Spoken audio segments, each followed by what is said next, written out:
They shoved her out like she was nothing. Adama Diallo stumbled into the hospital corridor, one hand clutching her swollen belly, the other gripping the bed of an unconscious man they were ready to abandon. No payment, no treatment. Her voice cracked. He will die, no one answered. Around her, people watched, some whispering, some recording, none stepping forward. Then suddenly a sharply dressed lawyer froze at the doorway. His eyes locked on the man in the bed, and everything changed.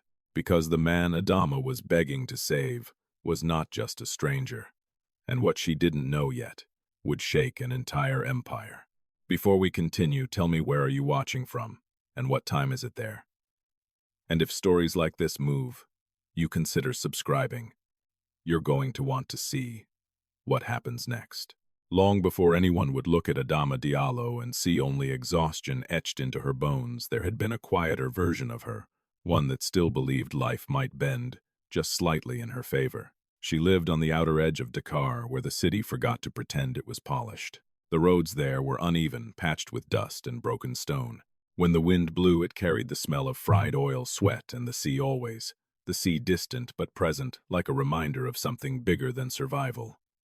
Adama's room was no larger than a storage space. Corrugated metal walls trapped heat during the day and released it slowly at night, turning sleep into a negotiation with discomfort. A thin mattress lay on the floor, and beside it a plastic bucket filled with water she fetched each morning before sunrise. There was no fan, no steady electricity, only a small window she kept open, even when mosquitoes slipped in like uninvited thoughts.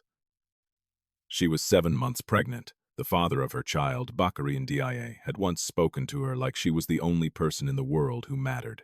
He had promised things that sounded real in the dark: marriage, stability, a better room somewhere closer to the city center. But promises, Adama had learned, were light things. They floated easily. They disappeared even easier. When she told him she was pregnant, something in his face changed. Not anger, not even fear, just distance. By the following week, he was gone. No explanation, no goodbye, just absence.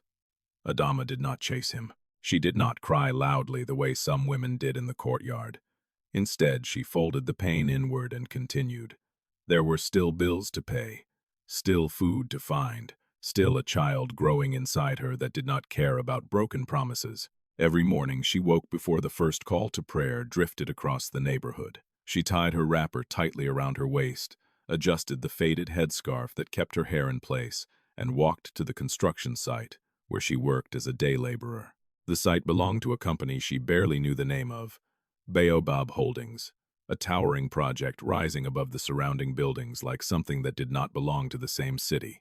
Glass, steel, ambition. Men in helmets shouted instructions. Trucks moved in and out. Dust coated everything.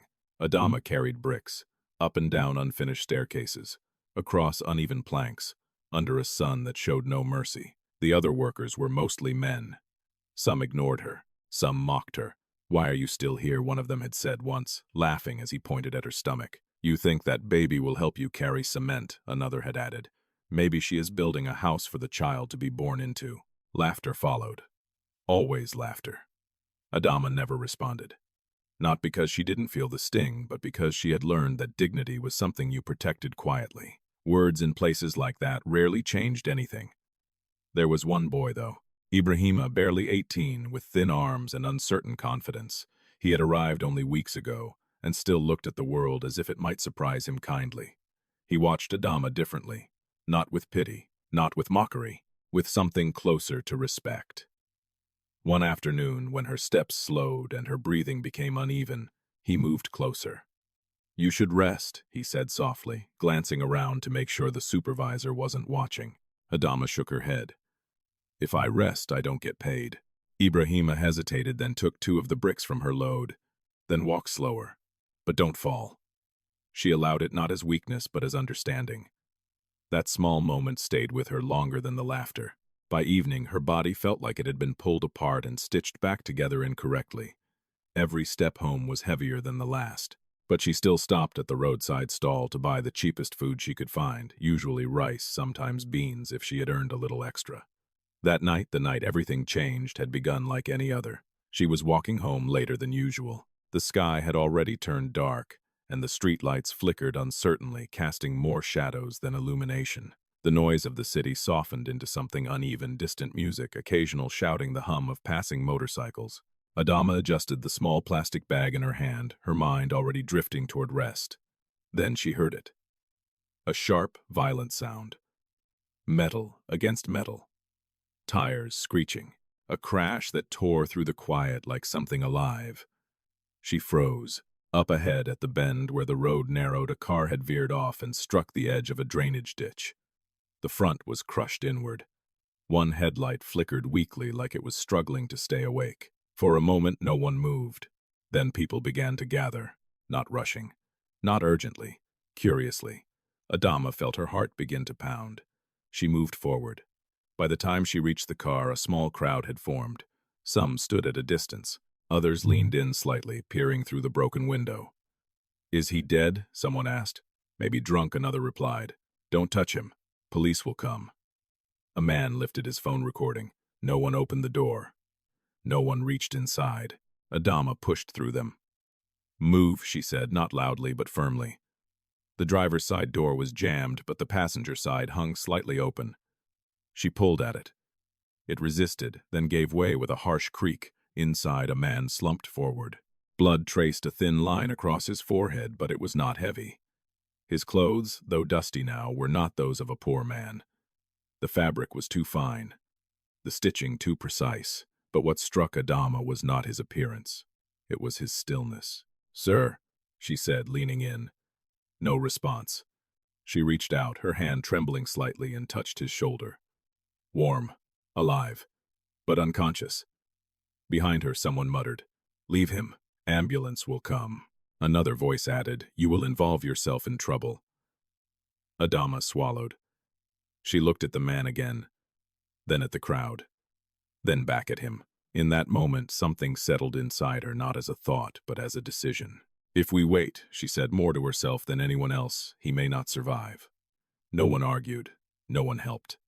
Adama slipped her arm under his and tried to lift. Pain shot through her lower back, sharp and immediate. She gasped, but did not stop. Ibrahima would have helped, she thought briefly, absurdly. But Ibrahima was not there. Only her. And a man who could not move. "Help me," she said, turning to the crowd. Silence. Eyes avoided hers. Phones continued with recording. Something in her chest tightened, not just from the effort, but from the realization. People would watch. They would witness. But they would not act. So Adama did what she had always done. She continued anyway. With slow, determined movements, she pulled the man from the car. It took longer than it should have. Her breathing became uneven. Sweat gathered at her temples. But eventually he lay on the ground beside her, alive, still breathing, still silent. She flagged down a passing taxi. The driver hesitated when he saw the unconscious man. "I cannot take him," he said quickly. "This is police matter." Adama reached into her bag and pulled out the small amount of money she had earned that day. It was everything. She held it out. "Please," she said. The driver looked at the money, then at her, then at the man. Something shifted. "Put him in." The ride to the hospital was tense, filled with the sound of uneven breathing and the distant echo of sirens somewhere else in the city. Adama kept her hand on the man's chest the entire time. Counting, feeling, hoping. She did not know his name. She did not know his story. She did not know that the man she had chosen to save was a billionaire, whose disappearance had already begun to shake powerful foundations. All she knew was this: he was alive. And as long as he was alive, she would not let him be abandoned. The hospital did not feel like a place for saving lives that night. It felt like a place where survival had a price, and anything without it was quietly pushed aside. Adama stood beside the narrow hospital bed, her breath still uneven from the effort of carrying the unconscious man inside. The fluorescent lights above flickered faintly, casting a cold, indifferent glow across the room. Somewhere down the corridor, a child cried. A trolley rattled past. Voices rose and fell without urgency. The man lay still, too still. A nurse adjusted something near his arm, then stepped back with practiced detachment. "What is his name?" she asked. Adama hesitated. I don't know." The nurse paused, her expression tightening just slightly. "Family, no." The nurse wrote something on a clipboard. "Then he is unknown male." The words landed heavier than Adama expected. Unknown. As if a person could be reduced to that. As if a life could shrink into a label that meant nothing to anyone. "Will he be treated?" Adama asked, her voice careful, almost afraid of the answer. The nurse didn't respond immediately. She glanced toward the door, then back at the bed. "He needs scans, monitoring, medication." A brief pause. "All of that requires payment." Adama swallowed. "I brought him here," she said. "He was alive. He still is. Please just start." The nurse's face softened for a moment, not with kindness, but with something closer to quiet resignation. "This is not a charity hospital." Another nurse entered, whispering something about bed shortages. The first nurse nodded, then turned back to Adama. "If no one pays, he cannot stay." The words were simple, final. Adama looked at the man again. His chest rose faintly. Fell. Rose again. Alive. But barely. "How much?" she asked. The nurse named a number that felt impossible. Adama almost laughed, but there was no humor in it. "I don't have that," she said. "Then you should inform his family. I told you I don't know him." The nurse exhaled slowly. "Then you should not involve yourself further." That sentence should have been the end of it. It would have been for most people. "Bring the stranger. Leave. Let the system decide." But Adama didn't move. Her hand rested on the metal rail of the bed, fingers curled tightly as if letting go would mean something irreversible. "I will pay what I can," she said quietly. The nurse looked at her, really looked at her this time, at the dust still clinging to her clothes, at the visible strain in her posture, at the curve of her swollen belly. "You?" she asked, not unkindly, but with disbelief she didn't bother to hide. Adama nodded. "I will come back tomorrow with money. That will not be enough. It will be something." The nurse held her gaze for a long moment. Then, finally, she said, "We will keep him for now. But if there is no payment by morning, he will be discharged." Discharged. The word sounded cleaner than what it meant. Left. Removed. Forgotten. Adama nodded again, even though her chest tightened at the thought. "Thank you." The nurse did not respond. She simply walked away. Adama pulled a small plastic chair closer to the bed and sat down slowly, her body protesting the movement. For a while, she said nothing. She just watched him. His face was calmer now, the lines of tension softened by unconsciousness. Up close, the details were clearer. The faint scar near his temple. The neatness of his haircut now slightly disrupted. The subtle strength in his jaw. He didn't look like someone the world had ignored. He looked like someone the world would notice. And yet here he was. Alone. "You are not unknown," she murmured after a while, her voice barely above a whisper. "You just haven't told us your name yet." The room remained quiet. Machines beeped softly in the background. The rhythm of his breathing remained fragile but steady. Adama leaned back slightly, resting her hand on her stomach. The baby shifted, a small, firm movement from within. She closed her eyes briefly. "I don't know what I am doing," she admitted softly, more to herself than to him. "I don't even have enough for myself." Another small movement from the child, as if responding. Adama let out a slow breath. "But I could not leave you there." Silence. Time passed in small, uneven pieces. At some point, a different nurse came to check the man's vitals. She barely acknowledged Adama, as if she had already decided the outcome. "Still alive," the nurse muttered, adjusting the monitor. Adama didn't like the way she said it. As if it were temporary. As if it were inconvenient. When the nurse left, Adama leaned forward again. "You hear them," she said quietly. "They think you will not stay." She studied his face, searching for any sign, any flicker of awareness. Nothing. Stillness. "You don't get to leave," she added a little firmer now. "Not after all this trouble." It was a strange thing to speak to someone who could not answer, and yet it didn't feel useless. It felt necessary. As the night deepened, the hospital grew quieter. The rush of earlier hours faded into a slower rhythm. Footsteps became less frequent. Conversations softer. Adama's body began to ache more intensely. Her back throbbed. Her legs felt heavy. Her eyes burned with exhaustion. But she did not leave. Not even when the nurse returned and said, "Visiting time is over." "I am not visiting," Adama replied. The nurse frowned slightly. "Then what are you doing?" Adama looked at the man. "I am staying." "That is not allowed." Adama hesitated. Then quietly she said, "If I leave, will you keep him?" The nurse did not answer immediately, and that was answer enough. Adama shifted in her chair, ignoring the discomfort. "I will stay." The nurse watched her for a moment, perhaps considering whether to argue further. Then she simply shook her head and walked away. Hours passed. At some point, Adama's head dipped forward just briefly. Sleep tried to claim her, but she forced her eyes open again. She could not afford to rest fully. Not here. Not now. Near dawn, a faint light began to creep through the high windows, softening the harshness of the room. The man's breathing remained steady. Adama leaned closer, her voice barely audible. "I will come back," she said. "I have to work." Her hand hovered for a moment before resting gently on his. Warm, still alive. "You don't know me," she continued, "and I don't know you. But that doesn't matter." She swallowed. "Just stay." For a moment, just a moment, she thought she felt something. A faint shift, a slight tightening of his fingers. So small it could have been nothing. But to Adama, it was enough. Her breath caught. "You see," she whispered, a fragile smile forming despite everything. "You heard me." She sat there a little longer, holding on to that moment as if it were proof. Proof that her decision was not meaningless. Proof that he was still fighting. Eventually, she stood.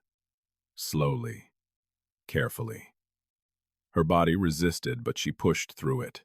At the doorway, she turned back one last time. The man lay exactly as before. Still, silent, unknown, but no longer alone. Adama placed a hand on her stomach again. "We have work to do," she murmured.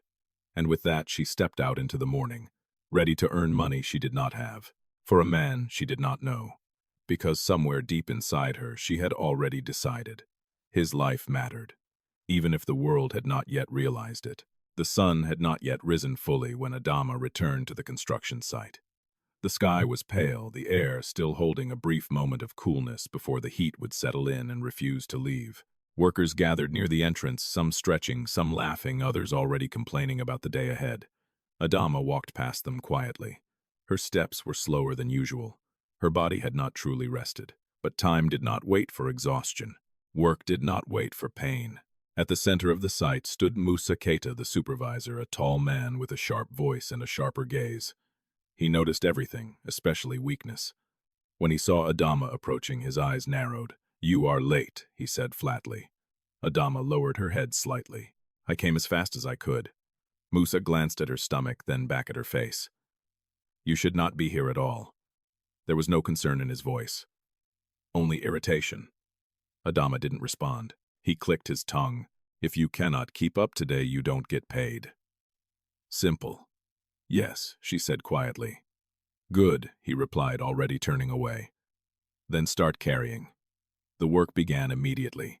There was no gradual easing into it, no moment to adjust, no space to gather strength. Bricks were stacked. Cement was mixed. Instructions were shouted. The rhythm of labor took over like something mechanical. Adama bent, lifted, walked. Again and again. Each movement pulled at her back, stretched the muscles along her sides, sent small warnings through her body that she tried to ignore. "You cannot stop," she told herself. Not today. Not when the hospital had given her a deadline. Not when a man's life had been measured in money she did not have. Beside her, two men whispered just loud enough for her to hear. "She went to sleep in the hospital," I heard one said. "With who?" the other asked, laughing. "With some useless man she picked from the road." The second man shook his head. "This one is not normal. She thinks she is a savior." More laughter. Adama kept walking. One step, then another. The weight on her head felt heavier than usual. Her balance wavered slightly as she climbed the unfinished staircase, each level more unstable than the last. At the top, she lowered the load carefully, her hands trembling just a little. Faster Musa's voice cut through the noise below. She straightened, turned, went back down. The sun rose higher. The heat followed. By mid-morning, sweat had soaked through her clothes. Dust clung to her skin, mixing with the moisture, forming a thin layer that made her feel heavier than she already was. Her breathing became uneven. Not dramatic, not loud, but different. Slower, more deliberate. Ibrahima noticed. He moved closer again, keeping his voice low. "You didn't sleep," he said. Adama gave a small shake of her head. "I was at the hospital." He frowned. "Why?" She hesitated for a second, then simply said, "Someone needed help." Ibrahima studied her face. "You are not strong enough for this today." Adama allowed herself a faint smile. "I don't have a choice." He looked like he wanted to argue, but he didn't. Instead, he adjusted his pace to match hers, subtly taking on more weight when he could, stepping in without making it obvious. For a while, it helped. But by noon, the strain had built into something harder to ignore. Adama bent to lift another load of cement. As she straightened, a sharp pain shot through her lower back, stronger than anything she had felt before. She froze. Just for a second, the world around her blurred slightly. The noise faded, her grip loosened. The edge of the cement sack slipped. Adama Ibrahima's voice broke through, but it was too late. The weight shifted unexpectedly, pulling her balance forward. Her foot caught on uneven ground, and suddenly she was falling. The impact was not violent, but it was enough. Dust rose around her as she hit the ground, her body curling instinctively around her stomach. For a moment, everything stopped. The sight went quiet, not out of concern, but surprise. Then voices returned. She fell. "I told you, she should not be working like this." Footsteps approached. Musa stood over her, his expression unreadable. "You see," he said, "this is what happens." Adama tried to push herself up. Pain resisted. Her arms trembled. "I'm fine," she said, though her voice was weaker now. Musa crossed his arms. "If you are not fine, go home." Adama shook her head. "I can continue." A few workers exchanged looks, some amused, some indifferent. Ibrahima stepped closer. "She needs rest." Musa glanced at him sharply. Musa looked back at Adama. "If you stay, you work," he said. "If you stop, you leave. And if you leave, no pay." The choice was clear, as it always was. Adama pressed her palm against the ground and pushed again. Slowly, carefully, she rose to her knees, then to her feet. The pain remained, but so did her determination. "I will work," she said. Musa held her gaze for a moment, then nodded once. "Then move." The work resumed, as if nothing had happened, as if she had not just fallen, as if her body had not warned her in the only way it could.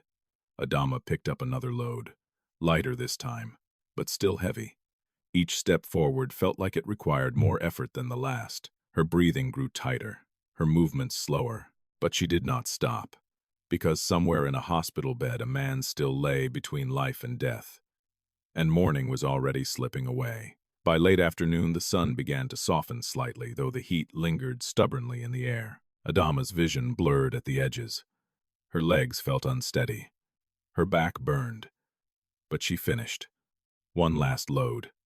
One last trip. When Musa finally signaled the end of the day, she didn't celebrate. She didn't even slow down. She walked straight toward him. "I need my pay," she said. He raised an eyebrow. "You always get paid at the end of the week. I need it today." He studied her. "Why?" Adama hesitated. Then simply, "Hospital." Musa exhaled through his nose, clearly annoyed. But after a moment, he reached into his pocket and pulled out a small amount of cash. Less than what she deserved. More than nothing. He handed it to her without another word. Adama took it. "Thank you," he shrugged. "Don't fall tomorrow." She nodded, then turned. Her steps were slower now, but her direction was certain. Back to the hospital. Back to the man no one claimed. Back to a responsibility she had chosen and could no longer walk away from. As she moved through the fading light of Dakar, the city buzzed around her, unaware that a quiet battle was unfolding in its shadows. A battle fought not with power, not with wealth, but with something far more fragile and far more rare. The refusal to abandon a life simply because it was inconvenient. By the time Adama reached the hospital again, the sky had turned a deep shade of orange, slowly dissolving into night. The building looked the same as before, crowded, worn, indifferent. But to her, something had changed. Now it was not just a place she had entered once by accident. It had become part of her responsibility. She stepped inside her body, aching from the long day, her breath still slightly uneven. The smell of antiseptic and fatigue greeted her like something familiar. At the reception desk, a nurse glanced up. You again, she said. Adama nodded. I came back. The nurse's eyes dropped briefly to Adama's hands, dusty, trembling slightly from exhaustion, then to her belly. You brought money. Adama held out the small amount Musa had given her. It looked even smaller under the harsh light. The nurse took it without comment, counted it quickly, then scribbled something down. This will cover part of today, she said. Not everything. Adama exhaled quietly. But enough for him to stay, she asked. The nurse hesitated. For now. For now. Those words had begun to follow her like a shadow. Adama nodded. Thank you. She didn't wait for more. She turned and walked down the corridor, her steps slower than before but steady. When she reached the room, she paused at the doorway. The man was still there, still lying in the same position, still silent. But something about seeing him again after a full day of fighting to return made the moment feel different. Less like chance, more like connection. She stepped inside. I came back, she said softly, as if he might have been waiting to hear it. She placed the small plastic bag she carried on the chair and lowered herself into it carefully, her body protesting the movement. For a few seconds, she just sat there, breathing, letting the weight of the day settle. Then she leaned forward slightly. You made it through the day, she said, almost with quiet approval. That's good. The machines beside him beeped gently, steady, alive. Adama studied his face again. In the softer light of evening, the details seemed clearer. His skin, though slightly bruised, carried a tone that spoke of care, not hardship. His hands resting still beside him were not the hands of someone who carried bricks. They were clean, even now. Well kept. She noticed a faint mark on his wrist, something that might once have held an expensive watch, a small detail. But it lingered in her mind. You don't look like someone people forget, she murmured. Silence answered. Adama leaned back slightly, one hand moving instinctively to her stomach. The baby shifted again. Stronger this time. She smiled faintly. You're awake in there, she said softly. At least one of you is. She let out a small breath that almost became a laugh, but didn't quite. After a moment, she reached into her bag and pulled out a folded piece of newspaper she had picked up earlier. I don't know if you can hear me, she said, but I will talk anyway. She unfolded the paper slowly. The market prices went up again, she began reading. Rice is more expensive. Fuel, too. Her voice was calm, steady, as if she were speaking to someone who might respond at any moment. I think everything is becoming harder, she added, glancing at him. But maybe you already know that. She continued reading. Not because she believed it would wake him, but because silence felt wrong. Because leaving him alone, even in a room full of people, felt like a kind of abandonment she could not accept. Time passed again, measured in soft beeps and quiet words. At some point, the door opened. An older woman stepped in, a nurse Adama had not seen before. Her face carried lines of both age and patience. Her movements were slower but deliberate. She glanced at Adama. You are the one, she said. Adama looked up. The one. The one who brought him, the nurse clarified. Adama nodded. The woman stepped closer to the bed, checking the man's pulse with gentle fingers. He is still fighting, she said. There was something different in her tone. Not dismissal, not indifference, something closer to acknowledgement. Adama felt a small shift inside her. I told him not to leave, she said quietly. The nurse allowed herself the faintest smile. Sometimes, she said, people need to be told that. She adjusted the sheet slightly, then turned back to Adama. What is your name, Adama? I am Mama Awa, the woman said. The name settled in the room like something grounding. Not official, not distant, human. Mama Awa studied her for a moment. You are carrying too much, she said. Adama didn't answer. Because it was true. But also because there was nothing to be done about it. Mama Awa glanced at the small bag beside her. You worked today. Adama nodded. And you came back here instead of resting. Another nod. Mama Awa sighed softly, not in frustration but in understanding. You cannot save everyone, she said. Adama looked at the man. I am not trying to save everyone. A pause. Just him. For a moment, neither of them spoke. Then the nurse said, people pass through this hospital every day. Some come with families. Some come alone. The ones who come alone. She trailed off slightly. They disappear, Adama finished quietly. Mama Awa didn't argue, because it was true. After a moment, she reached for a small cloth and wiped the man's forehead gently. "You are giving him something most people do not receive," she said. Adama tilted her head slightly. "What presents?" The word lingered. Simple, but heavy. Adama looked down at her hands. Dust still clung to the edges of her nails. Her fingers were rough. Tired. "I don't have anything else to give," she said. Mama Awa shook her head gently. Sometimes she replied, "That is enough." The room grew quiet again, but it was a different kind of quiet now. Less empty, more shared. "You hear that," she said softly. "You are not alone." Her voice was quieter now, more certain, as if the weight she carried had shifted slightly, not less, but steadier. She reached out again, her fingers brushing lightly against his. Warm, still, but real. And then it happened again. A faint movement, so slight it could have been imagined. A small tightening. A response. Adama froze. Her breath caught. She didn't move, didn't speak. Just watched. "Do it again," she whispered. Nothing. Stillness returned. But the moment had already passed, and it had left something behind. Hope. Fragile. Uncertain. But undeniable. Adama leaned back slowly, her hand returning to her stomach. "You see," she murmured, her voice softer than before. "You are trying." Outside, the hospital continued its rhythm. People came. People left. Stories began and ended without notice. But inside that small room, something had shifted. A man the world had labeled unknown had been seen. A life that could have disappeared quietly had been held in place by someone who had nothing to give except the refusal to let go. And in that refusal, something fragile had begun to grow.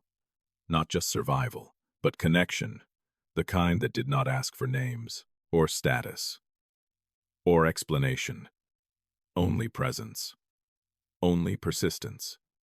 Only the quiet, stubborn belief that no one should face the edge of life alone.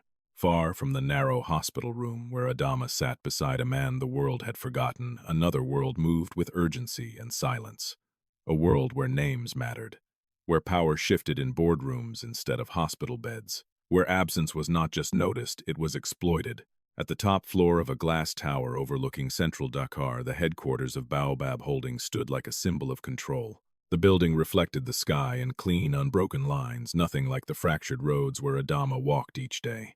Inside, the atmosphere was sharp, controlled, tense. A long conference table stretched across the room, polished to a mirror-like finish. Around it sat men and women dressed in precision, tailored suits, composed expressions, voices measured carefully. But beneath that calm surface, something was shifting. At the head of the table sat Karim Sar, early 40s, immaculately dressed. His presence was steady, but there was something beneath it, something watchful, calculated. 3 weeks, he said, his voice smooth but firm. 3 weeks since Amadou disappeared. The room remained silent. No one interrupted, because everyone understood what that meant. Not just a missing man, but a missing pillar. Amadou Sarr was not just the founder of Baobab Holdings. He was the company. His decisions shaped markets. His presence stabilized investments. His absence created opportunity. Karim leaned back slightly in his chair. "We have maintained control of the narrative so far," he continued. "No public announcement. No unnecessary attention." A man on the left, Youssou Diallo, the company's legal advisor, adjusted his glasses. "The shareholders are beginning to ask questions," he said carefully. "There are limits to how long we can delay." Karim nodded slowly. "I am aware." He tapped his fingers lightly on the table. "Which is why we move forward." A woman across from him, Nafissatou Ba, head of communications, tilted her head slightly. "Forward." How Karim's gaze moved across the room. "1 week," he said. "If Amadou does not reappear, we initiate temporary executive transition." A subtle shift passed through the room. Not shock, not surprise, but something close to confirmation. The unspoken had now been spoken. Takeover. Temporary on paper. Permanent in intention. Youssou cleared his throat. "That requires legal grounding." Karim's lips curved slightly. "And we will have it." There was a pause. Then Nafissatou spoke again. And if he is found, a simple question, but one that carried weight. If he is found, he said calmly, we will respond accordingly. He did not elaborate. He did not need to. Because everyone in that room understood something, this was no longer about waiting. It was about positioning. Meanwhile, far below the level of glass towers and controlled conversations, a different kind of search had begun. Not organized, not public, but deliberate. Two men walked through the corridors of a smaller private hospital across the city. Their clothes were ordinary, but their eyes were not. They moved with purpose, checking rooms, speaking quietly to staff, showing a photograph when necessary. Have you seen this man? One asked. Most responses were the same. No, not here. Try another hospital. They nodded, moved on. No noise, no attention. Because they were not looking for a patient. They were confirming a possibility. One that Karim had not yet spoken aloud. What if Amadou Sarr was not dead? Back in the hospital where Adama sat, none of that was visible. None of that was known. The walls held only the quiet rhythm of survival. Mama Awa returned later that evening carrying a small tray. You must eat, she said, placing it beside Adama. Adama blinked in surprise. I did not order anything. I know, Mama Awa replied simply.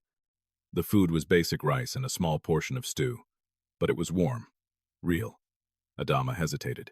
I cannot pay for this. Mama Awa shook her head. You already are. Adama frowned slightly. How? The older woman glanced at the man in the bed. By staying. The answer settled in the air. Adama didn't argue. Because she understood. Slowly she began to eat. Each bite felt heavier than it should have. Not because of the food, but because of everything behind it. Exhaustion, responsibility, uncertainty.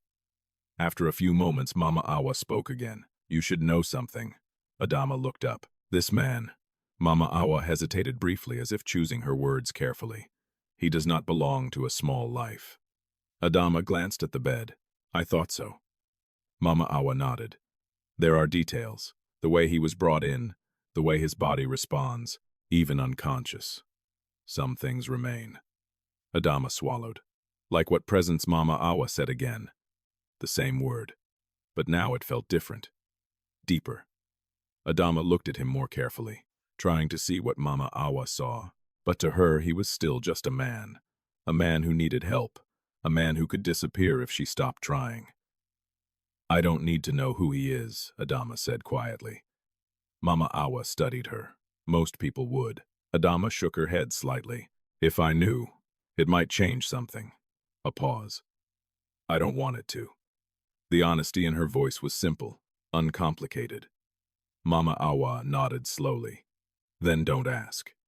Silence followed, but it was not uncomfortable. Later that night, as Adama rested her head briefly against the side of the bed, the man's breathing shifted slightly. Not enough to alarm, but enough to notice. Mama Awa, standing near the doorway, saw it. Her eyes narrowed slightly. Adama, she said softly. Adama lifted her head. Yes, watch him. Adama turned immediately. For a moment, nothing. Then a faint movement beneath his eyelids, so slight it could have been missed. But it was there. Adama leaned forward. Can you hear me? She whispered. No response. But the movement came again. A flicker, a struggle, as if something inside him was trying to surface. Mama Awa stepped closer. He is not as far gone as they think, she said. Adama's heart began to beat faster. You mean? He could wake up. Mama Awa didn't answer directly, but her silence carried something close to hope. And hope in a place like that was dangerous, because it meant there was something to lose. Outside, the search continued. The two men moved to another hospital, another list, another set of questions. And somewhere above it all, in a quiet office filled with glass and ambition, Karim Sarr looked out over the city. Waiting, calculating, unaware that the man he had already begun to replace was still breathing, still fighting, still held in place by someone who did not even know his name. And as night settled deeper over Dakar, two worlds moved toward each other. One built on power, one built on persistence.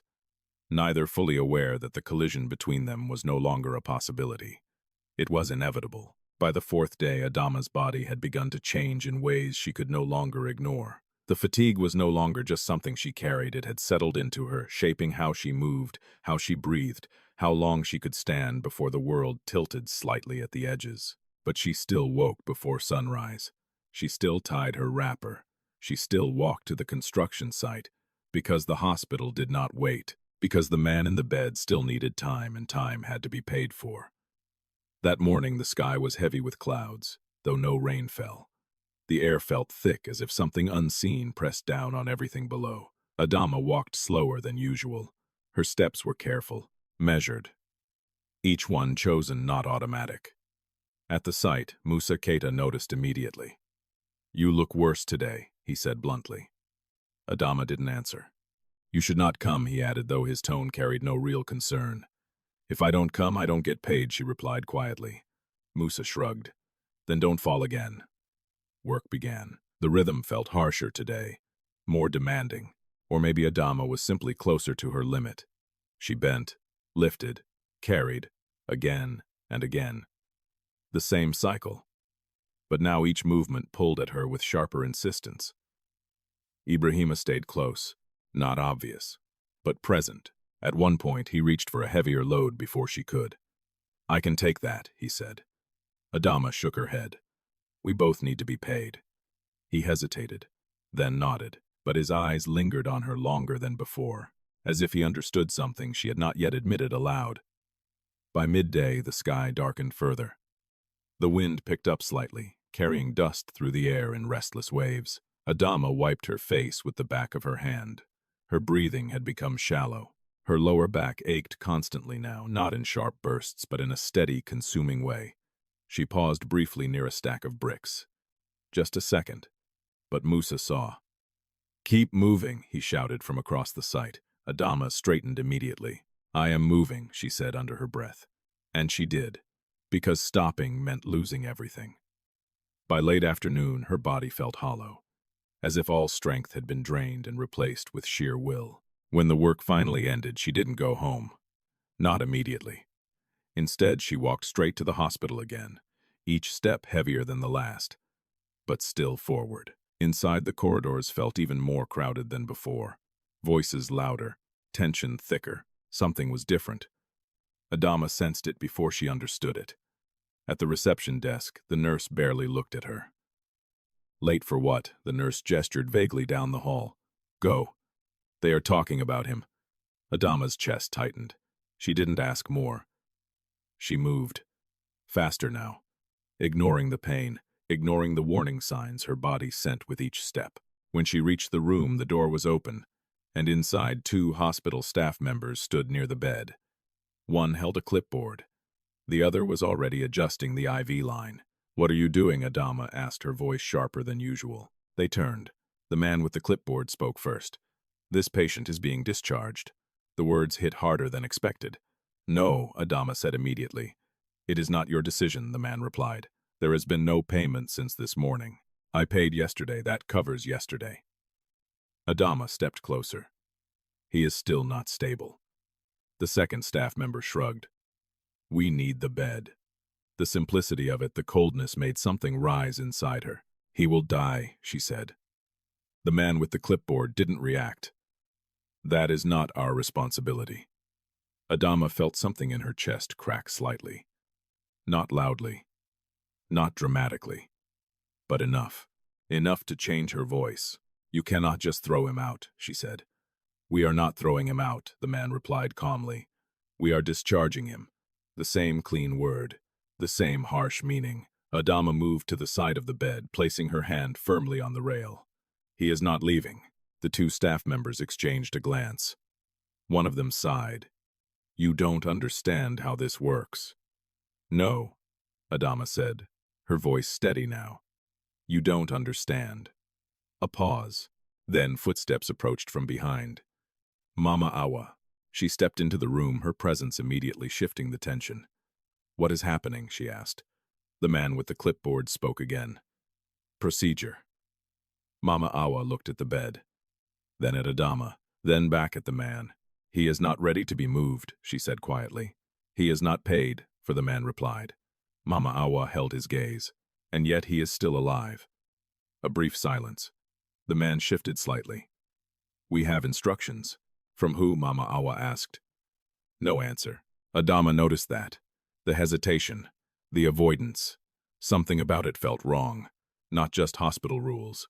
Something else. "You cannot take him," Adama said again. This time, her voice did not shake. The second staff member stepped forward. "Move aside." Adama didn't. She stood there, between them and the bed. Between them and a man who could not defend himself. I said, "Move." Adama's hand tightened on the rail. "No." The room held its breath. For a moment, no one moved. Then Mama Awa stepped forward as well. "She stays," she said simply. The man with the clipboard exhaled slowly, clearly frustrated. "You are both making this difficult." Mama Awa did not respond, because difficulty was not the point. Finally, after a long, tense pause, the man lowered his clipboard slightly. "We will return," he said.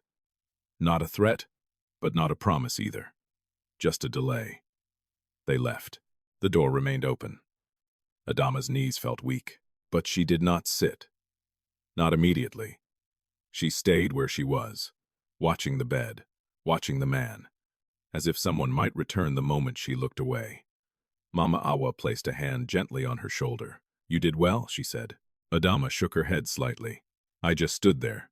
"That is sometimes enough," Mama Awa replied. Adama let out a slow breath, her body finally catching up to the moment. "I don't think they were just following rules," she said quietly. Mama Awa didn't answer right away, because she had felt it too. That hesitation, that lack of clarity. "Be careful," Mama Awa said instead. Adama looked at her. Of what Mama Awa's eyes moved toward the bed. "Not everyone who comes here wants him to survive." The words settled heavily. Adama turned back to the man, her heart beating faster now, not just from exhaustion, but from something new. Fear, not for herself, but for him. For the first time, the situation felt bigger than she understood, more complicated, more dangerous. But still, her decision did not change. She pulled the chair closer again and sat down slowly, her hand finding his once more. "You're not leaving," she whispered. The machines continued their quiet rhythm. Outside, the hospital moved on, but inside that room a line had been drawn. Not loudly, not officially, but clearly, and Adama, with nothing but her presence, had chosen which side she stood on. That night the hospital did not sleep. It never truly did, but there were nights when the silence felt heavier, as if something unseen moved through the corridors, pressing against doors, listening, waiting. Adama felt it, not as a clear thought, but as a quiet tension that settled beneath her skin. She sat beside the bed, her body still aching from the long day, her mind refusing to rest. Every sound seemed sharper, the distant footsteps, the low hum of machines, the occasional murmur of voices just beyond the walls. The man, still unnamed to her, lay as before, still, breathing, fighting in a way no one could see. Adama leaned forward slightly, her fingers brushing lightly against his. "You heard what they said," she whispered. "They will come back." No response.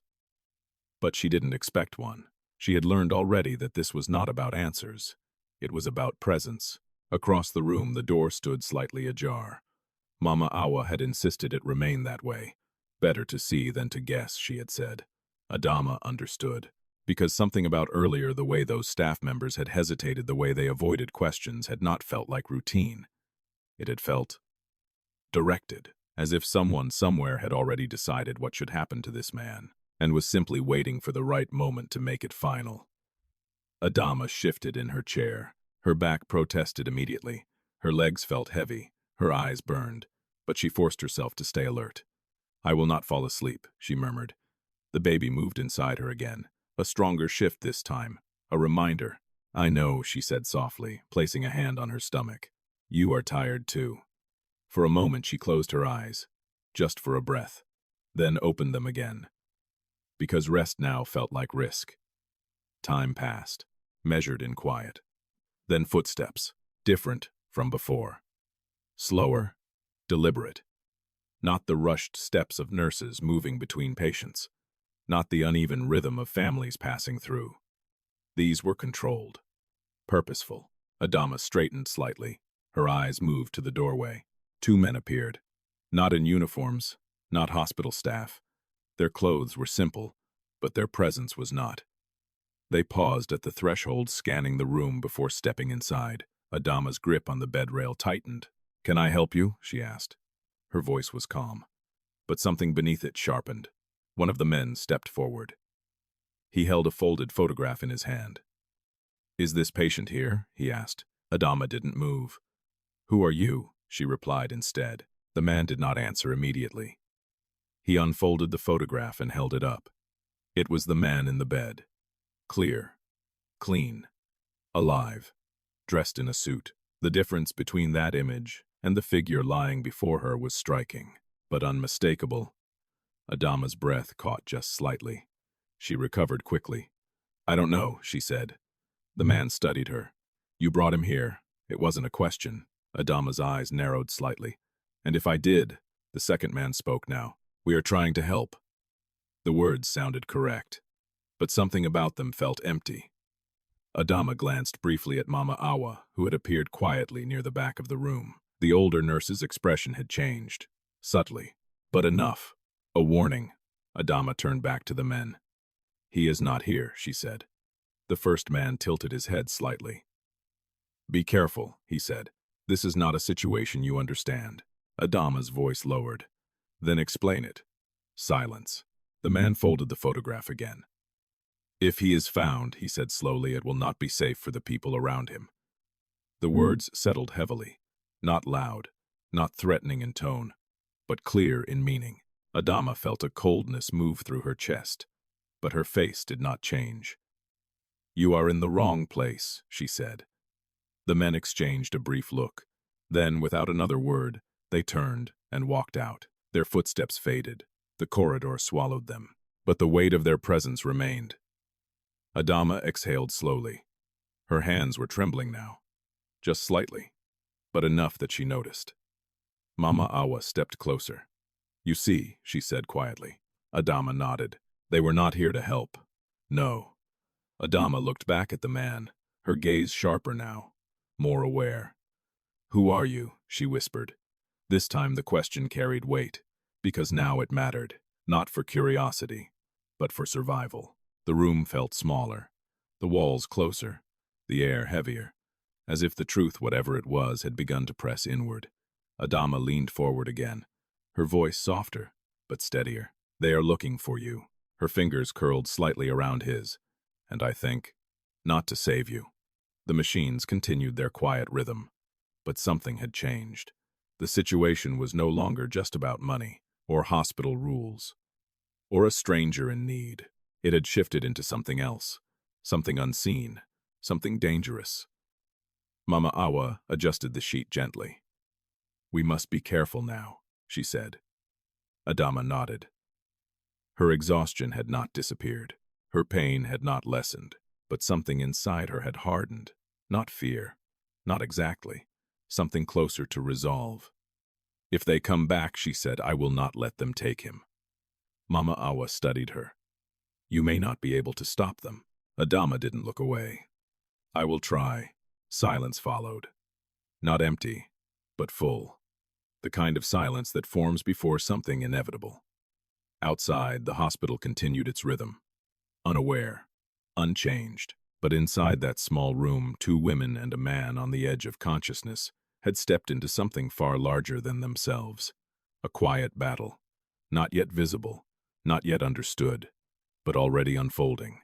And as Adama sat there holding the hand of a man whose name she still did not know, she understood one thing clearly. This was no longer just about saving a life.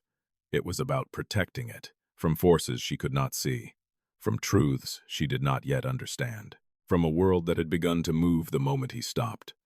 And somewhere far above them, in glass towers and silent decisions, plans continued. Unaware that the man they searched for was not only alive, but no longer alone. The next morning arrived too quickly. Adama had not truly slept. Her head had dipped once or twice against the edge of the bed, her body surrendering for seconds at a time, but her mind had remained alert, listening, watching, waiting. Every sound felt like a warning. Every silence felt like a question. When the faint light of dawn crept through the high hospital windows, Adama straightened slowly in her chair. Her back stiffened immediately, her muscles protesting as if they had been holding tension all night. She pressed her hand against her stomach. The baby moved. Strong. Persistent. Still here. So are we, she murmured. Mama Awa entered quietly with the morning shift, her presence steady as always. She paused when she saw Adama still awake. You didn't rest, she said. Adama shook her head. They came last night. Mama Awa's expression sharpened slightly. I know. I saw. They had his picture. Yes, they knew I brought him. Mama Awa nodded. Adama looked down at her hands. They said it wouldn't be safe. A pause. Mama Awa stepped closer. Then believe them, she said softly. Adama lifted her eyes. Do you want me to leave? The question hung in the air. Not defensive, not emotional, just honest. Mama Awa studied her for a moment. If you leave, she said, he will not last. Adama swallowed. And if I stay, Mama Awa didn't answer immediately. Because the truth was complicated. Then you must be stronger than what is coming. Adama let out a slow breath. Her body already felt beyond its limit, but her decision had already been made. I will stay. Mama Awa nodded once, then handed her a small cup of water. Drink, Adama did, because even strength needed something to stand on. By mid-morning, the hospital returned to its usual rhythm, busy, loud, indifferent. But Adama noticed something new. Eyes. Watching. Not openly, not directly. But there. A man lingering too long near the corridor. A nurse whispering quietly to another, glancing toward the room. A shift in atmosphere. Subtle, but undeniable. They know, Adama whispered. Mama Awa didn't deny it. Yes. Adama looked back at the man on the bed. Still unconscious, still silent, but no longer hidden. Not completely. I have to go to work, she said after a moment. Mama Awa frowned. Today, if I don't go, I don't get paid. And if you collapse again, Adama gave a faint, tired smile. Then I collapse. The simplicity of it left no room for argument. Mama Awa sighed. You cannot save him if you destroy yourself. Adama's eyes softened slightly. I am not saving him alone. She placed a hand over her stomach. We are doing it together. Mama Awa looked at her. Really looked, and for the first time she didn't try to stop her. Then come back, she said quietly. Adama nodded. I always do. The construction site felt harsher that day. Not because it had changed, but because Adama had. She was more aware now. More alert. Every movement felt like it mattered more, not just for survival, but for time. Time she was buying, piece by piece, with her body, with her strength, with everything she had left. Musa Kita noticed her again. You are still coming, he said, almost amused. Adama didn't respond. He shook his head. Stubborn woman. Work began. The sun climbed higher. The air thickened. The dust rose. Everything felt heavier. But something else had changed too. The workers. Not all, but some. Ibrahima moved closer again as he always did. You should not be here, he said. Adama smiled faintly. You say that every day, and every day it becomes more true. At one point, a younger worker stumbled while carrying a load of metal rods. The weight shifted unexpectedly, and he cried out as it struck his leg. The reaction from others was immediate but not helpful. Laughter. Comments. Be careful next time, too weak. Adama moved before she thought. She set her load down and stepped toward him. Don't move, she said, kneeling carefully despite the strain in her body. The boy winced. I'm fine, he muttered. You're not, Adama replied calmly. She adjusted the rod slightly, easing the pressure, her hands steady, gentle, focused. Ibrahima joined her, helping lift the weight. Together they freed the boy's leg. He sat there, breathing hard, pain visible in his face. Adama looked at him. You need to rest. He shook his head immediately. I can't. I need the money. Adama paused, then gave a small nod. I understand. She reached into her pocket, pulled out a portion of what little she had, and placed it in his hand. Take a break anyway, she said. The boy stared at her. You need this more than me. Adama smiled faintly. Today you need it more. He didn't argue, because something in her voice made it clear this was not charity. It was understanding. Around them the laughter had stopped. The workers watched quietly now, not mocking, not amused, Something else. Respect. Not loud, not spoken, but there. Musa observed from a distance, his expression unreadable, but he said nothing. For the rest of the day, the atmosphere shifted slightly, subtly. Workers moved differently around Adama. Less mocking, less dismissive. Not kindness. Not yet, but recognition. By late afternoon, Adama's strength had nearly run out. Her steps slowed. Her breathing tightened. Her vision blurred briefly more than once. But she finished. Because she had to. Because somewhere in a hospital bed time was still being counted. When the day ended, she didn't wait. She went straight to Musa. "My pay," she said. He looked at her, longer this time, then reached into his pocket. This time he gave her a little more. Not enough, but more than before. Adama noticed. She didn't comment. "Thank you," she said. Musa shrugged. "Don't die on my sight." It sounded harsh, but it wasn't mocking. Not entirely. Adama nodded. "I won't." Then she turned and walked. Back to the hospital. Back to the man. Back to the quiet battle no one else could see. As the sun dipped below the horizon and Dakar shifted into evening, something invisible had begun to grow. Not power, not control, something quieter, stronger. The impact of a single choice repeating itself, again and again and again, until even those who had laughed began to see. When Adama returned to the hospital that evening, the air felt different again. Not louder, not busier, but tighter, as if something had been set in motion, and everyone, whether they knew it or not, was now part of it. She moved through the corridor with familiar urgency, her steps slower from exhaustion but driven by something deeper now. The money in her hand felt heavier than its value because she knew it was not just payment, it was time. Time she was buying for a man who still had not opened his eyes. When she reached the room, Mama Awa was already there, standing, watching, waiting. Adama stopped at the doorway. "What happened?" she asked. Mama Awa turned. He changed. Adama's heart skipped. "What do you mean, Mama?" Awa stepped aside slightly. "Come." Adama moved forward, her breath tightening as she approached the bed. The man lay where he always had, but something subtle was different. His breathing. It was stronger, not by much, but enough. Adama leaned closer. "Can you hear me?" she whispered. No answer. But his chest rose with a steadier rhythm. Mama Awa spoke quietly behind her. He reacted earlier. Adama turned slightly. How his fingers moved, Mama Awa said. More than before. Adama looked down at his hand. Still now. Still quiet. But she remembered. The earlier moments. The small responses. The signs. "He's trying," she said. Mama Awa nodded. Yes. The word felt heavier this time, because now it meant something real. Adama reached for his hand again. Held it. Firmly. "You don't stop now," she said softly. "Do you hear me?" Silence.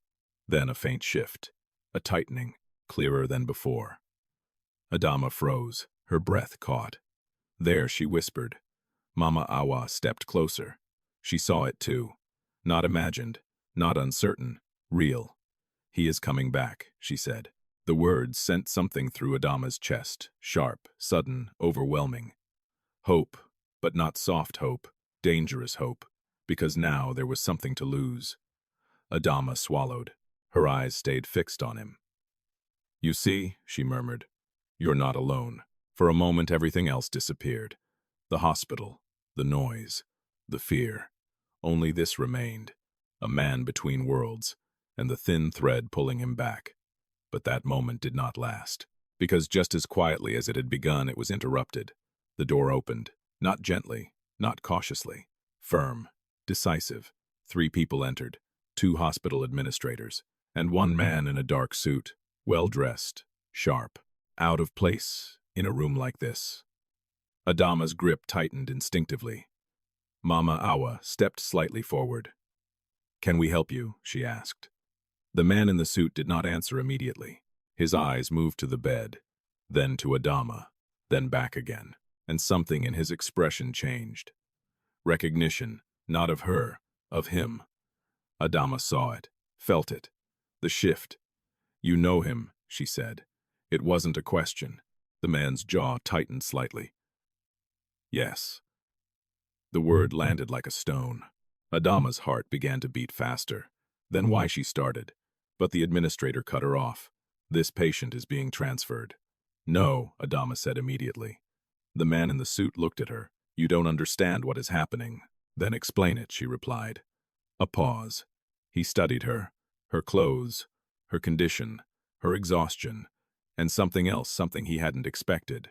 Resolve. He is not safe here, the man said. Adama's voice lowered. He is not safe anywhere if you take him like this. The room tightened again. Mama Awa spoke softly. He is not stable for transfer. The administrator shook his head. That decision has already been made. By who, the question hung unspoken, but everyone felt it. Adama stepped closer to the bed, her body instinctively placing itself between them and him. You will not move him, she said. The man in the suit looked at her more carefully now. Who are you? He asked. Adama didn't hesitate. The one who stayed. Silence. That answer was not what he expected. Behind him, the administrators shifted impatiently. We don't have time for this, one said. But the man in the suit didn't move. He was still watching Adama, measuring something. Then slowly he reached into his pocket, pulled out a card, and held it out. Adama didn't take it immediately. What is that? She asked. My name, he said. After a brief hesitation, she took it. Looked down. Youssou Diallo, Senior Legal Counsel, Baobab Holdings. The name meant nothing to her, but the weight of it did. She looked back up. You work for him. Youssou didn't deny it. Yes. Adama's voice sharpened. Then where have you been? The question hit harder than anything else she had said. Not loud, but direct. Youssou exhaled slowly. We have been looking. Adama shook her head. No. Her eyes didn't leave his. You have been hiding. The room went still. Even the administrators stopped speaking. Because that was the truth. No one had said aloud yet. Youssou's expression tightened. For a moment he didn't respond. Then quietly, you are right. The admission changed everything. Adama's breath caught. But now he continued, we need to move him.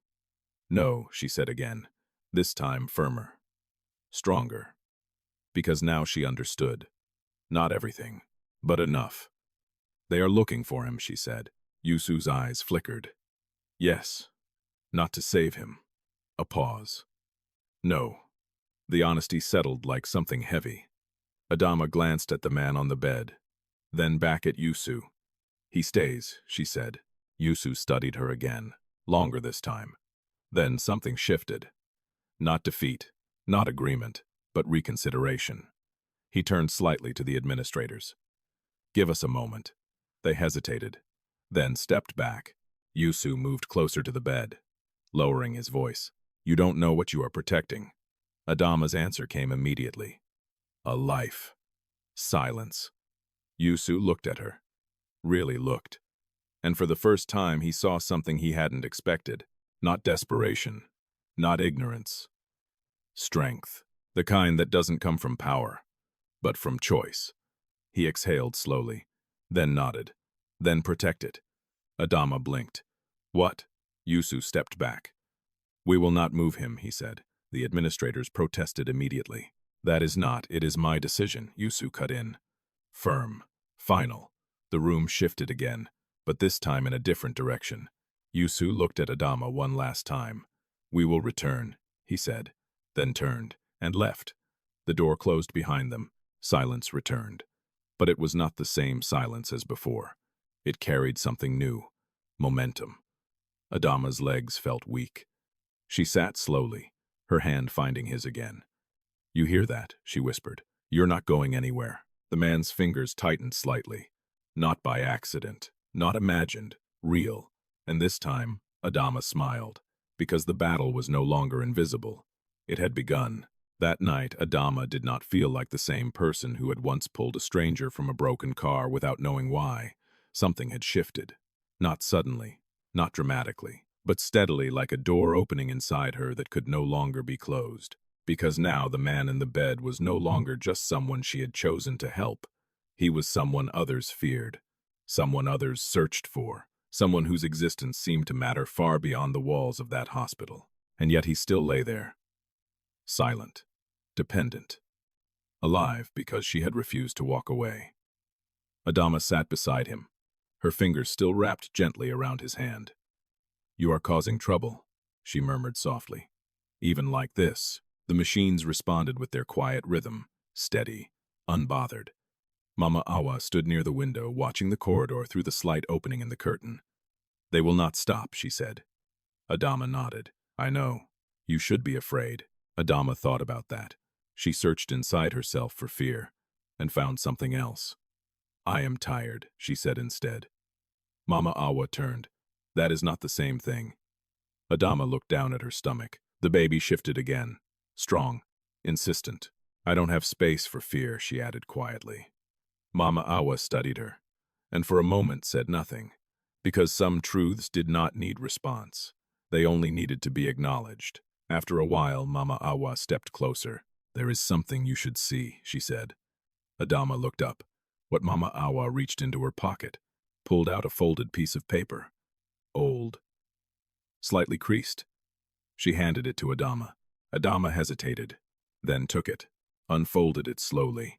It was a newspaper clipping, a business article, the headline bold, clear. Amadou Sarr, the man who built Baobab Holdings into an empire. Adama's breath caught. Her eyes moved to the image beside the text. A man, standing tall, confident, dressed in a tailored suit, surrounded by people who looked at him with recognition, power, respect. The same face, older, stronger, alive. Adama's hands trembled slightly. "That's him," she whispered. Mama Awa nodded. Yes, the room seemed to shift around her. Not physically, but in meaning. Everything she had been doing suddenly stood in a different light. Not a stranger, not unknown. A billionaire, a man whose name filled headlines, whose absence moved companies, whose life was worth more than she could imagine. Adama swallowed. Her eyes returned slowly to the bed, to the same man, now reduced to silence, stillness, vulnerability. "You knew," she said quietly. Mama Awa nodded again. "I suspected." Adama looked back at the article, then at her own hands, rough, dust-stained, tired. "I've been paying," she murmured. The thought didn't finish. "Because it didn't need to." Mama Awa stepped closer. "You have been giving him something his world did not." Adama looked up. What Mama Awa's voice softened. "Loyalty." The word settled deeply. Adama shook her head slowly. "I didn't know who he was. That is why it matters," Mama Awa replied. Silence followed, but it was heavier now, filled with understanding. Adama folded the paper again, carefully, placed it beside her, then turned back to him. "You are Amadou Sarr," she said softly. The name felt strange on her tongue, too big, too distant, and yet so close, because now she knew, and knowing changed things. Not in her actions, but in the weight of them. She leaned forward slightly. "You should have people here," she said. "Family, friends, staff." Her voice tightened just a little. "But you don't." A pause. "You have me." The truth of it settled quietly. No drama, no exaggeration, just reality. Across the room, Mama Awa watched her. Something in her expression had changed too. Not just respect. Something closer to belief. Adama reached for his hand again. Held it firmly. "You don't get to disappear," she said. "Not after everything." For a moment, nothing. Then a stronger reaction than before. His fingers moved. Not just a twitch. A grip. Weak, but real. Adama froze. Her breath caught. "Amadou," she whispered. The name felt different now. More grounded. More real. His eyelids flickered. Once, twice. A struggle, as if something inside him was pushing upward, through layers of darkness. Mama Awa stepped closer. "He's trying to wake." Adama leaned in, her voice urgent now. "Stay with me," she said. "Don't go back." His breathing changed. Faster. Uneven. The machines responded immediately, beeping sharper, louder.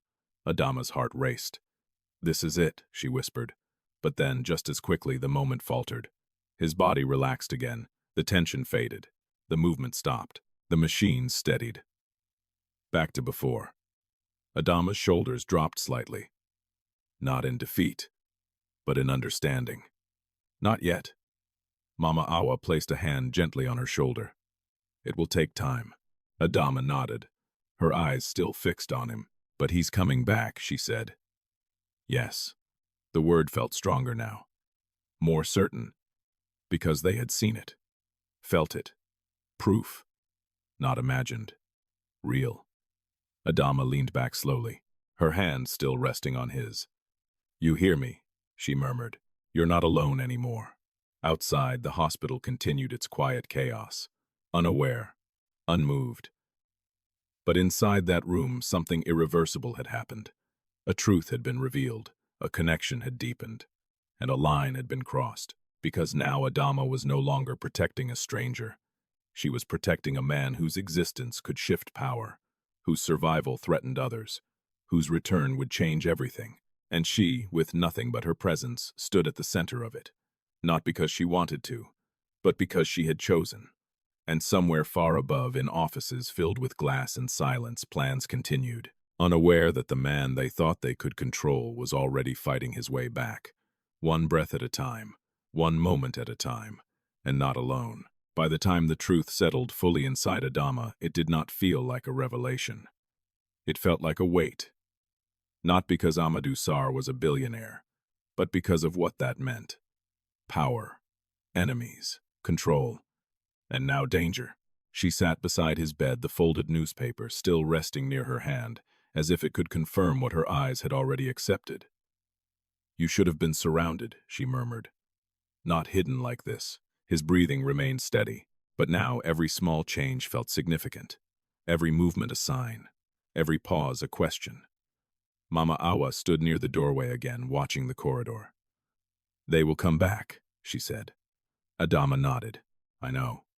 But this time the words carried more clarity, more understanding, because now she knew why. She looked down at her stomach. The baby shifted again. Persistent. Alive. You picked the wrong time to come, she whispered softly. Everything is happening at once. A faint smile touched her lips, then faded. Because reality remained, and reality did not wait for comfort. By mid-morning, the hospital began to change again. Not in noise, not in routine, but in attention. More people passed by the corridor than usual. More glances, more pauses, more whispers. It was subtle, but it was spreading. Adama felt it immediately. They know, she said quietly. Mama Awa didn't deny it. Yes. How Mama Awa's eyes narrowed slightly. Information moves faster than truth. Adama exhaled slowly. Her hand tightened slightly around Amadou's. Then, we don't wait, she said. Mama Awa looked at her. For what? For them to decide what happens to him. A pause. You think they will ask, Mama Awa said. Adama shook her head. No. Silence followed. Because both of them understood now this was no longer a quiet situation. It had crossed into something else, something visible, something contested, and that meant it was no longer safe. The door opened suddenly. No hesitation, no politeness. 3 men stepped in, different from before, not searching, not uncertain. They knew. Adama stood immediately. Her body reacted before her mind. Instinct, protection. Who are you? She asked. The man in front didn't answer. Instead, he looked at Amadou, then at her, and smiled. Not kindly, not warmly, but with something cold beneath it. So he said slowly, this is where you've been hiding him. Adama's chest tightened. I'm not hiding anyone. The man stepped closer. You don't understand how this works. Adama's voice sharpened. No. The other 2 men moved slightly apart, positioning themselves in the room. Not aggressive, but controlled, calculated. Mama Awa stepped forward. You cannot be here, she said. The man ignored her. His attention remained on Adama. You've caused a lot of trouble, he said. Adama didn't move. Then leave. The man laughed softly. You think you have a choice. Silence. The tension thickened. Then he reached into his jacket, pulled out an envelope, and held it out. Take this, he said. Adama didn't touch it.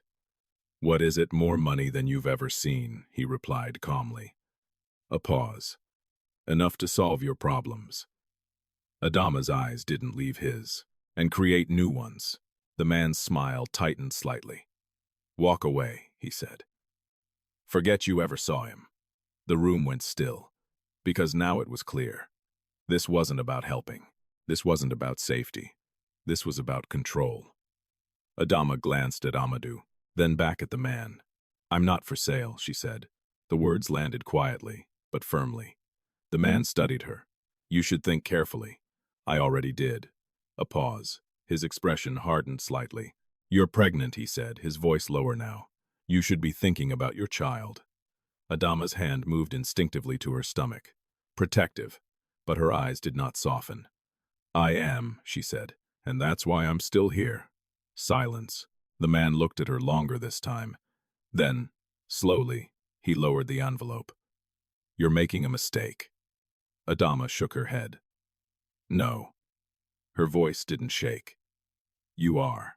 The air in the room shifted. Subtle, but real, because something had changed. Not just resistance, but refusal. The man exhaled slowly, then turned to the others. Let's go. They didn't argue. Because sometimes pressure worked better than force, and they knew it. As they reached the door, the man paused, looked back. This won't end well for you. Then they left. The door closed. The silence that followed was heavier than anything before. Adama's legs felt weak. But she didn't sit. Not yet. Mama Awa stepped closer. You should have taken it, she said quietly. Adama looked at her, surprised. Mama Awa held her gaze. Not because they are right, she added, but because now you are part of this. Adama exhaled slowly. I was already part of it. Mama Awa didn't argue. Because that was true.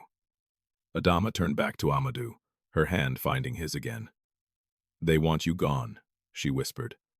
Her voice softer now, but stronger. And now I know why. She leaned closer. You're not just a man.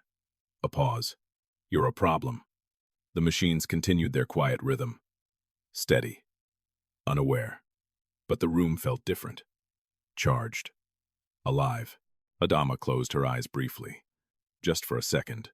Then opened them again. I'm still here, she said. Her voice steady. Grounded. And I'm not leaving. At that exact moment, Amadou's fingers tightened again.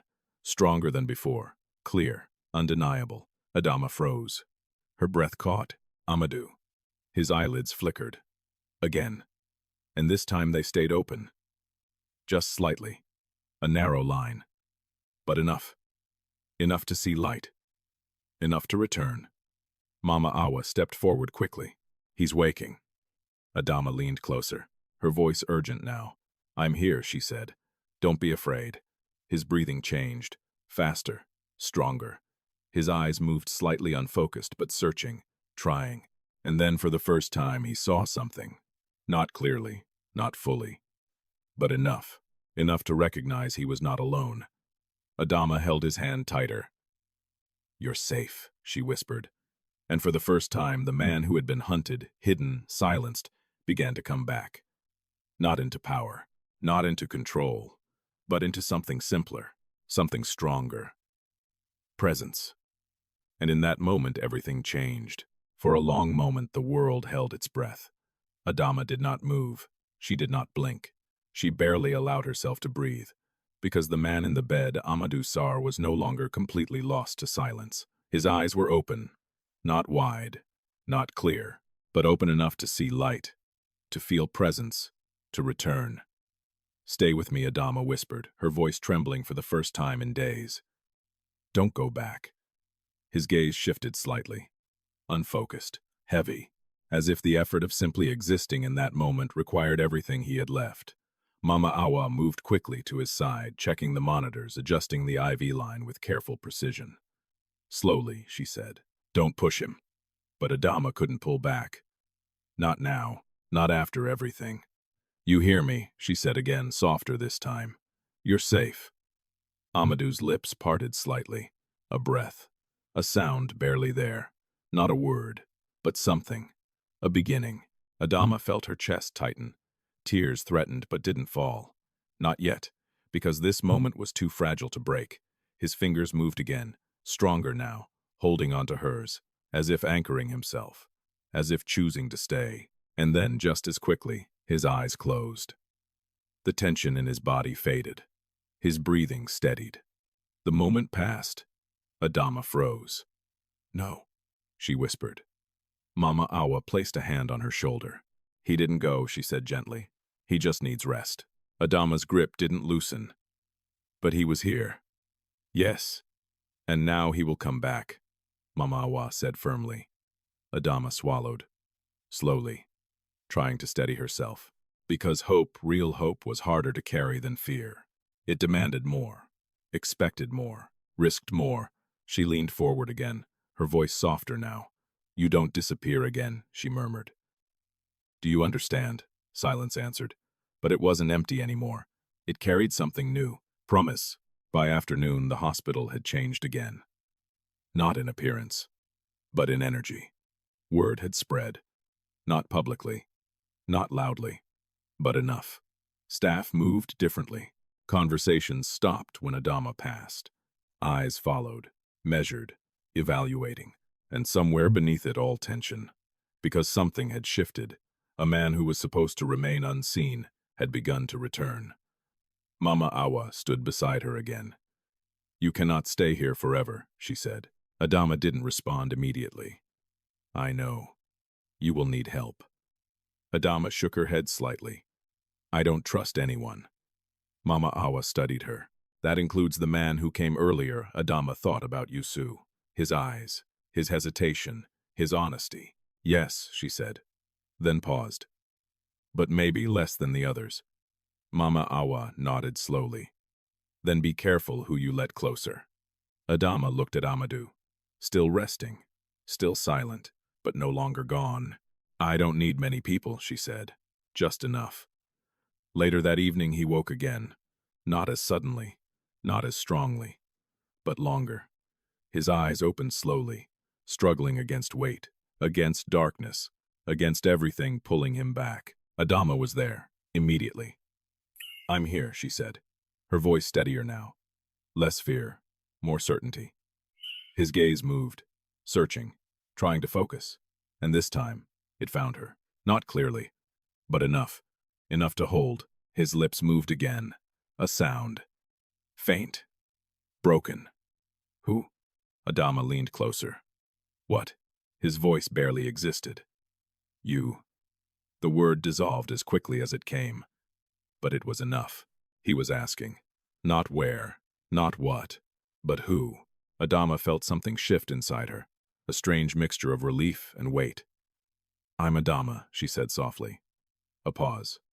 "You're safe." His eyes didn't leave her. Not fully focused, but fixed, trying to understand, trying to remember. Adama. Her name. Barely formed, but real. She nodded. Yes. His breathing grew heavier. The effort was too much. Too soon. His eyes closed again, but this time it didn't feel like loss. It felt like pause, like gathering strength. Adama leaned back slowly, her hand still holding his. "He knows you now," Mama Awa said quietly. Adama nodded. Yes. The word carried more meaning than before, because now this wasn't one-sided anymore. He had seen her. He had spoken. He had returned. But outside, things were moving faster. At Baobab Holdings, the boardroom was no longer calm. Voices rose, arguments sharpened, because information had reached them. Not confirmed, but close enough. "He's alive," one man said. "We don't know that," another replied. Karim Sar stood at the head of the table, silent, listening, watching, calculating. Then slowly he spoke. "Find him." The room quieted immediately, before anyone else does. No one questioned him. Because they understood. If Amadou returned, everything changed. Control, power, authority, all of it. At risk. And Karim was not prepared to lose. Back in the hospital, Adama sat beside the bed. Her body exhausted, her mind alert, her hand still wrapped around his. "You're not done yet," she whispered. The machines responded with quiet rhythm. And for the first time, Adama allowed herself to feel something she had held back. Not fear, not pressure, but belief. Real, solid, unshaken. Because now this was no longer about waiting, it was about what came next. And she knew whatever that was, it would not be easy. It would not be quiet. But she also knew she would not step away. Not now. Not after everything. Because somewhere between exhaustion and determination, between fear and strength, between survival and sacrifice, Adama had crossed a line. She was no longer just helping. She was standing. For something bigger than herself. For someone who had finally begun to stand back. And this time he would not do it alone. The morning the storm finally broke did not arrive with thunder. It came quietly, too quietly, as if the city itself was holding its breath. Adama felt it before anything happened. A stillness, a pause in the air, the kind that comes just before something changes everything. She sat beside Amadou's bed, her body aching in ways she no longer had words for. Sleep had become something distant, something she remembered more than experienced. But her eyes were clear, focused, waiting. Amadou had woken twice more during the night, briefly, fragments of awareness, enough to see, enough to feel, enough to remember that he was not alone. Each time he found her, and each time his fingers tightened around hers, as if that single connection was the only thing anchoring him to the world. Now his breathing was stronger, his body still weak, but no longer lost. Mama Awa stood near the doorway, watching, listening. Then footsteps, not rushed, not hidden, deliberate, many. Adama's grip tightened instantly. "They're here," she whispered. Mama Awa didn't answer, because she already knew. The door opened, and this time they did not pretend.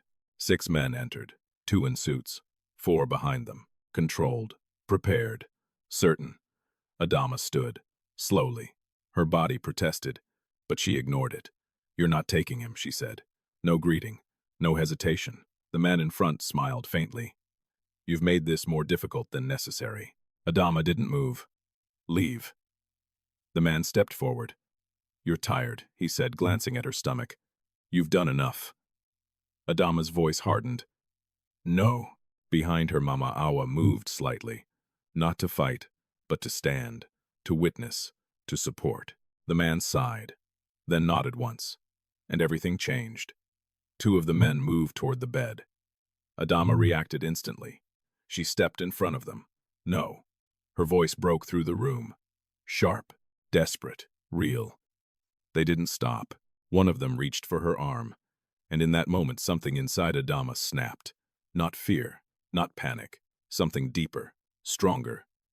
She pulled back harder than her body should have allowed. "Don't touch me," her voice shook, but her stance didn't. The room froze, because no one expected resistance like that. Not from her, not like this. The man in front stepped closer, his expression no longer calm. "You don't understand what you're interfering with." Adama's chest rose sharply. "I understand enough." A pause. Then from behind her a sound. Weak, rough, but clear. "Stop." Everything stopped. Every movement. Every breath. Adama turned instantly. Amadou's eyes were open. Fully this time. Not struggling. Not flickering. Open. Focused. Alive. The men froze. The room shifted. Reality changed. Because the man they came to control was no longer silent. Amadou's gaze moved slowly. From Adama to the men, and back again. "Leave," he said. The word was broken, but unmistakable. Power did not need strength, only presence. And in that moment he had it. The man in front stared at him. Shock, calculation, and something else. Fear. "Mr. Sar," he began. But Amadou's eyes hardened. Even through weakness, even through pain. Out. Silence. Heavy. Unavoidable. Because this was no longer a situation they controlled. This was a man reclaiming himself. Slowly, but undeniably, Adama stepped back slightly.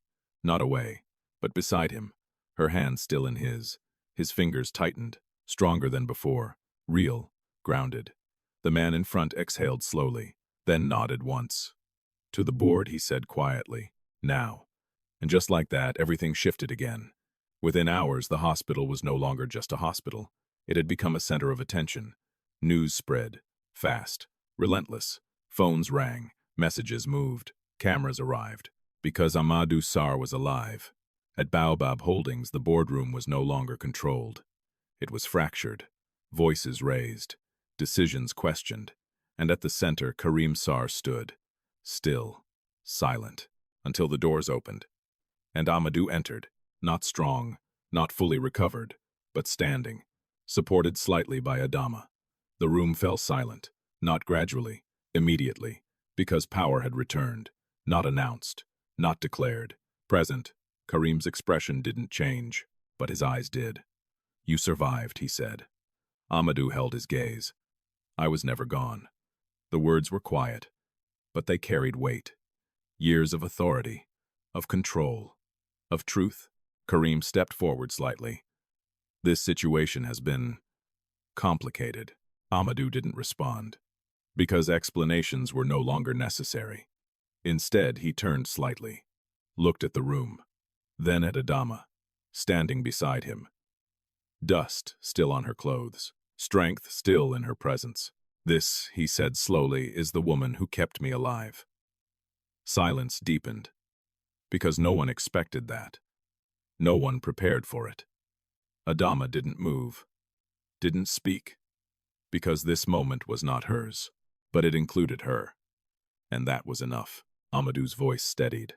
"While you waited," a pause, "while you calculated." His eyes returned to Karim. She acted. The words landed harder than any accusation, because they were true. Karim didn't argue, didn't deny, because power, real power, doesn't fight truth. It absorbs it, or it breaks. And in that moment, something in the room shifted. Not fully, not completely, but enough, because the balance had changed. Not by force, not by money, but by something far simpler. A choice, made by someone who had nothing, and refused to walk away. Adama stood there, her body still exhausted, her heart still racing, her future still uncertain, but her presence unshaken, because she had not come this far to disappear now. And beside her Amadou stood, not fully restored, but no longer lost. And together, they had already changed everything. The silence in the boardroom did not break immediately. It lingered thick, heavy, undeniable, because what stood before them was not just a man who had returned. It was a truth no one could ignore. Amadou Sarr was alive, and everything that had been quietly rearranged in his absence was now exposed. Adama stood beside him, her hand still lightly supporting his arm. She could feel the weight he carried not just in his body but in the room itself. Power had returned, but it had not yet settled. Not yet.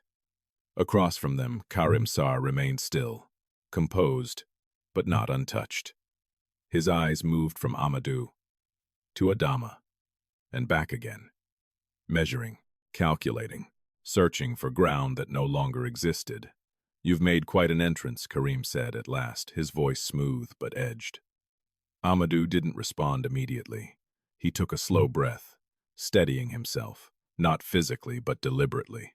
Then he spoke. "I didn't plan it." A pause. "I survived it." The difference settled in the room, because this was not performance. This was consequence.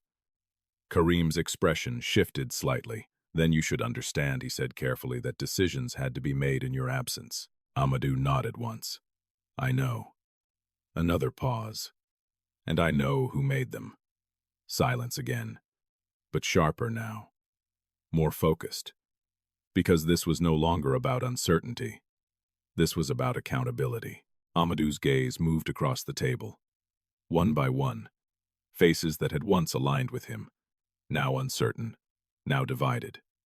"You protected the company," someone said from the side, tentative, defensive. Amadou looked at him. "No," he said quietly. "You protected yourselves." The words landed clean, precise. No anger, no raised voice, just truth. And truth in a room like that was harder to escape than accusation. "You don't have full context," he said. Amadou's eyes didn't leave his. "I have enough." A pause. Then something shifted. Not in tension, but in direction. Amadou turned slightly, looked at Adama. For a moment everything else faded. Because this was the center. Not the board, not the power. Her. "This is Adama Diallo," he said, his voice softer now, but no less strong. "She found me. A breath. She carried me. Another. She stayed when no one else did." The room listened, not because they wanted to, but because they had to. Amadou's hand tightened slightly against hers. "She paid for my life," he continued. The words hung in the air. Not metaphor. Not exaggeration. Reality. Adama felt her throat tighten, but she didn't speak. Didn't move. Because she understood this moment was not about recognition. It was about truth being seen. Amadou looked back at the room. "While you waited for me to disappear," his voice steadied further. "She refused to let me." Silence. Deeper now. Because there was no argument for that. No counter. No strategy. Just fact. Karim's jaw tightened slightly. "And what do you expect now?" he asked. Amadou held his gaze. "Correction." A pause. Not revenge. The distinction mattered, because power often chose one, but strength chose the other. Amadou turned slightly again. To the board he said, "I am resuming control. No hesitation. No negotiation. Just statement." No one challenged it. Because they couldn't. Because he was here. Because he was alive. Because the truth had already shifted the ground beneath them.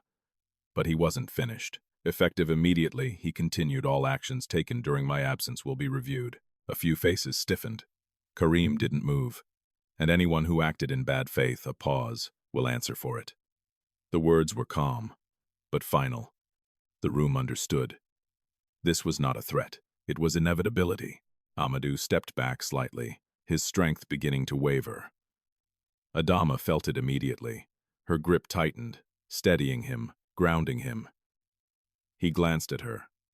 Just for a second, and in that glance, everything passed between them. Gratitude, recognition, something deeper unspoken, but real. Then he turned again. One more thing. The room stilled again. Because they knew this mattered. Adama does not return to where she came from. The statement was simple, but heavy. "She will be provided for," he continued, "not as charity." A pause, but as justice. Adama's breath caught slightly. Her eyes moved to him, but he didn't look back. "Not yet. Her child will be safe," he added. "And her future secured." Silence followed, not uncomfortable, but reflective. Because this was not transaction. This was recognition, of value, of sacrifice, of truth. Karim exhaled slowly. "You're changing the structure of everything," he said. Amadou nodded. "Yes." A pause. "Because everything needed to change." And that was the end of it. Not dramatically, not explosively, but completely. Because power had returned, but it had returned differently. Not just in authority, but in awareness. Outside the building, the city moved as it always had, unaware of the decisions being made above, unaware of the lives being reshaped. But inside, everything had shifted. Not just for Amadou, but for Adama. Later, as the room emptied and the noise faded, Adama stood near the window, her body finally beginning to feel the weight of everything she had carried. The nights without certainty. Amadou approached slowly, still weak, but present. "You didn't leave," he said. Adama shook her head. "No." He studied her. "Why?" The question wasn't simple, but her answer was, "Because you were alive." A pause. That was enough. Amadou exhaled slowly, then nodded. "Yes," he said. "It was." They stood there for a moment, not as strangers, not as opposites, but as two people who had crossed something together, and come out changed. Not perfect, not untouched, but stronger. Because of it, because of choice, because of refusal, because of presence. And as the sun began to set over Dakar, casting long shadows across the city, something quiet settled between them. Not an ending, but a beginning. One built not on power, but on truth. And that would last longer than anything else. There are moments in life that do not announce themselves as important. They arrive quietly, like a decision made in the dark or a step taken when no one is watching. Adama did not know who Amadou was when she chose to help him. She did not know about his wealth, his power, his influence. She only knew one thing: he was alive. And sometimes that is all the reason we need. In a world where people measure value by status, money, or recognition, it is easy to forget something simple. A life is still a life, whether the world sees it or not, whether it benefits us or not. Adama gave what she had not because she expected anything in return, but because she refused to let someone disappear. And in doing so, she reminded everyone watching that humanity is not proven in comfort. It is revealed in moments of inconvenience, of sacrifice, of choice. So let me ask you, what would you have done? Would you have walked away, or would you have stayed? If this story touched you, share your thoughts in the comments. Tell me where you're watching from and what time it is in your part of the world. And if you believe stories like this matter, don't forget to like, share, and subscribe, because sometimes the smallest choices change everything.